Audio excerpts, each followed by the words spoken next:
விஜய் விஸ் திமுக இன்னைக்கு இன்றைய சூழல்ல இருக்கும் அப்படின்ற மாதிரி சொல்றாங்க. அதிமுகவோட நிலைமை என்ன? இப்போ பாஜகவோட முகமாவே மாறிட்டாரு எடப்பாடி பழனிசாமி, அவருக்குன்னு ஒரு ஆளுமை இல்லை அப்படின்ற மாதிரி இதாயிடுச்சு. தமிழகம் மீட்போன்னு சொல்றதை விட உங்க கட்சியை மீட்டுங்க அப்படின்றது மு.க. ஸ்டாலின் கூட இன்னைக்கு அதை விமர்சனம் பண்ணிடும். தாவேகாவுக்கு எப்படி இந்த அது எதிர்கட்சின்ற பலம் வந்துச்சு. தாவேகா விஸ் திமுகன்றது இனி வருங்காலங்களில் உறுதியாயிடுச்சு அப்படின்னு சொல்றாங்க.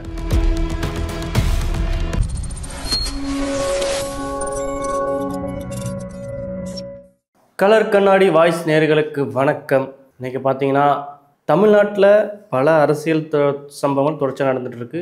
2026 எலெக்ஷன் தான் எல்லா கட்சிகளுக்கும் மிக முக்கியமான பேசுபொருளாக இருக்குது. அப்படி 2026 எலெக்ஷனில் 4 முனை போட்டியா, 2 முனை போட்டியா, இல்லை 3 முனை போட்டியான்றது தான் இன்னைக்கு எல்லா டிவி தொலைக்காட்சிகள்லையும் பேசுபொருளாகவும் மாறிட்டு வருது. அப்படி பார்க்கையில் இந்த 4 முனை போட்டின்னு சொல்கிறதா இருக்கட்டும், 2 முனை போட்டின்னு சொல்கிறதா இருக்கட்டும், 1 முனை போட்டின்னு சொல்கிறதா இருக்கட்டும், அது யாராருக்கு மிக முக்கியத்துவம் வாய்ந்ததாக இருக்கும், இல்லை யாராருக்கு ரொம்ப டவுன் ஆகுன்றது தான் இன்றைக்கி பேச போகிறோம். அப்படி பார்க்கையில் கிட்டத்தட்ட டிவிகே விஜய் கட்சி ஓப்பன் பண்ணி கிட்டத்தட்ட ஒரு வருடத்துக்கு மேலவும் ஆயிடுச்சு. மாநாடு ஒன்று போட்டார். அங்கேயே கிட்டத்தட்ட 10 லட்சத்துக்கு மேலே இளைஞர்கள் கூடதான் சொல்கிறாங்க. அது மட்டும் இல்லாமல் கட்சியில் இப்போ பார்த்தீங்கன்னா 1.5 கோடி தொண்டர்கள் கட்சியில் இணைஞ்சுள்ளதாக சொல்கிறாங்க. கடைசியாக லாஸ்ட்டாக விஜய் பேசுனது என்னென்னா, ஒவ்வொரு வீட்டுக்கும் ஒரு டிவிகே உறுப்பினர் இருக்கணும், ஒவ்வொரு தெருவுக்கும் ஒரு மன்றம் இருக்கணும் அப்படின்ற மாதிரி பேசினார். அது இங்கே இருக்கிற திராவிட கட்சிகள் குறிப்பாக திமுக, அதிமுக, பாஜக பல கட்சிகள் விமர்சனம் பண்ணாங்க. நேற்று கட்சி ஓப்பன் பண்ணீங்க, உங்களுக்கு அப்படியெல்லாம் இருக்காது, நாங்கள் 50 வருடம் பாரம்பரியம் கொண்ட கட்சி அப்படின்ற மாதிரி சொன்னாங்க. ஆனால் 1.5 கோடி உறுப்பினர் சேர்ந்துட்டோம், நாங்கள் ஒரு புதுசாக ஆப் லான்ச் பண்ணுறோம் அப்படின்ற மாதிரி விஜய் சொல்லியிருந்த ஒரு தகவல் வந்துருந்துச்சு. அது மட்டும் இல்லாமல் தொடர்ச்சியாக கட்சியை கட்டமைக்கிறதுல டிவிகே பயங்கர ஸ்ட்ராங்காக இருக்குது. ஏன்னு பார்த்தீங்கன்னா அவங்களுக்குன்னு தனியாக ஐடிவிங்க ஒரு போராமை கிரியேட் பண்ணுறதா இருக்கட்டும், அடுத்தடுத்து ஆகஸ்ட் மாதத்தில் ஒரு மாநாடு, சுற்றுப்பயணம் அப்படின்னு ஒரு பக்கம் பயங்கர தீவிரமாக வேலை செய்கிறாங்க. தீவிரமாக வேலை செய்கிறது மட்டும் இல்லாமல் விஜய் விஸ் திமுக அப்படின்ற மாதிரி தான் இன்னைக்கு இன்றைய சூழலில் இருக்கும் அப்படின்ற மாதிரி சொல்கிறாங்க. அப்போ அதிமுகவோட நிலைமை என்ன, தேமுதிகவோட நிலைமை என்ன, பாஜக சீமான் இவங்களோட நிலைமைகள் என்ன அப்படின்றது தான் பலரும் கேள்வி கேட்குறாங்க.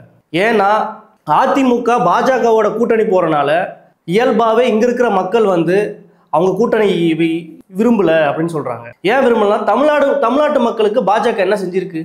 அவங்க கேஸ் விலை ஏற்றுறதா இருக்கட்டும், பெட்ரோல் விலை ஏற்றுறதா இருக்கட்டும், இல்லை விவசாயிகளுக்கு என்ன பண்ணியிருக்காங்க, தமிழ்நாட்டுக்குன்னு என்ன பண்ணியிருக்காங்க அப்படின்னும் போது இங்கே 0 தான். அப்போது அதிமுகக்குன்னு ஒரு காலங்காலமாக ஒரு பாரம்பரியம், ஒரு ஓட் பேங்க் இருக்குது. ஆனால் திடீர்னு பாஜக கிட்ட போகிறனால மக்கள் அவங்க கூட்டணி விரும்பலை அப்படின்றாங்க. ஏன் விரும்பலை? அவங்க கட்சிக்குள்ளேயே பல உட்கட்சி பூசல் இருக்குது. தமிழகத்தை மீட்போம் அப்படின்னு சொல்லிட்டு பேரணி போயிட்டுருக்காரு. அங்கே கோயில் காசில் காலேஜை கட்டுறாங்க அப்படின்றது அது பேசு விவாத பொருளாக மாறி இருக்கு. எம்ஜிஆர் காலத்தில் அதை கட்டணதாகவும் சொல்கிறாங்க. அப்படியே ஒரு பக்கம் இருக்கையில் மக்கள் தொடர்ச்சியாகவே அதிமுகவை தமிழகம் மீட்போன்னு சொல்கிறத விட உங்கள் கட்சியை மீட்டுங்க அப்படின்றது வலியுறுத்துறாங்க. பொதுமக்கள் மட்டும் இல்லை, மு.க. ஸ்டாலின் கூட இன்னைக்கு அதை விமர்சனம் பண்ணிடும், உங்கள் கட்சியை மீளுங்க அப்படின்ற மாதிரி சொல்கிறாங்க. இப்போ பாஜகவோட முகமாவே மாறிட்டாரு எடப்பாடி பழனிசாமி, அவருக்குன்னு ஒரு ஆளுமை இல்லை அப்படின்ற மாதிரி இதாயிடுச்சு. தேமுதிக என்ன இதில் இருக்குது, என்ன நிலைப்பாட்டில் இருக்குது, யார் கூட்டாலும் எங்கே வேணால் போகலான்ற மாதிரி ஆகி போடுச்சு.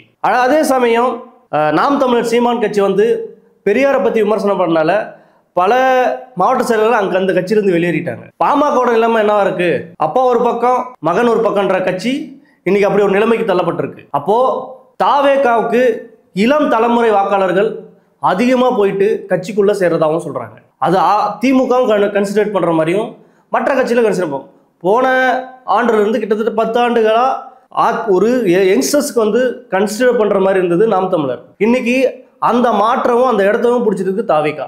தமிழக வெற்றி கழகம் அந்த இடத்த பிடிச்சிருக்கிறதா சொல்கிறாங்க. ஆனால் தாவேகாவுக்கு அப்படி ஒரு இளைஞர்கள் ஓட்டு போகக்கூடாது அப்படின்றதுக்காக பயங்கரமாக ஒர்க் அவுட் பண்ணுறதாகவும் திமுக சைட்லேருந்து சொல்கிறாங்க. அப்போது இந்த ஒட்டுமொத்தம் பார்த்தாங்கன்னா எல்லா கட்சிகளும் எப்படி திமுகவுக்கு எதிராக இருக்கிற கட்சிகள்லாம் ஒன்றிணைஞ்சாலும் வாய்ப்பு இல்லை. ஏன்னா தாவேக்கான்றது இன்னைக்கு ஒரு எதிர்கட்சியா வளர்ந்துருக்கு அப்படின்றதான் எல்லா புள்ளி விவரங்களும் எல்லா பேச்சுக்களும் அதுதான் சொல்லிட்டு இருக்காங்க. அப்போ தாவேக்காவுக்கு எப்படி இந்த அது எதிர்கட்சின்ற பலம் வந்துச்சு? ஏன்னா முன்ன திமுக சைட்ல இருந்தே இதை ஏத்துக்கல. அவர் என்னங்க களத்துக்கு வந்தாரா, போராடினாரா, அறிக்கை விட்டுட்டே இருக்காருன்றாங்க. ஆனா அதே சமயம் இப்ப அவர் அடுத்தடுத்து அவரோட வேலைகளை இறங்கி தீவிரமா செய்ய ஆமா அவருக்கு ஒரு கணிசமான ஓட் பேங்க் வரும். இப்ப இல்லையானாலையும் 2026 இல்லைனாலையும் 2029 30 எலெக்ஷன்ல கட்டாயமா அவரு எதிர்கட்சிக்கான அந்தஸ்தோ இல்ல கணிசமான ஓட் பேங்கை பெற்றுடலாம் அப்படின்ற மாதிரி சொல்றாங்க. அப்போ தாவேகாவிஸ் திமுகன்றது இனி வருங்காலங்கள்ல உறுதியாயிடுச்சு அப்படின்னு சொல்றாங்க. அப்போ இன்னும் அவர் களத்துக்கே வரலன்னு சொன்னாலும் அடுத்தடுத்த மாநாடு, சுற்றுப்பயணம், அடுத்தது 12,500 பொதுக்கூட்டங்களை நடத்துறதாகவும் சொல்றாங்க. அப்படி நடத்தினா நிச்சயமா அவர் நினைக்கிறத விட தமிழ்நாட்டு மக்களை ஒரு குறைஞ்ச மதிப்பிடுறதை விட அவர் அதிகபட்சமா வெற்றி பெறலாம். 2030 திமுக வீழ்த்தி சிஎம் ஆக விடலாம் அப்படின்றலாம் பேச்சுக்கள்லாம் இருக்குது.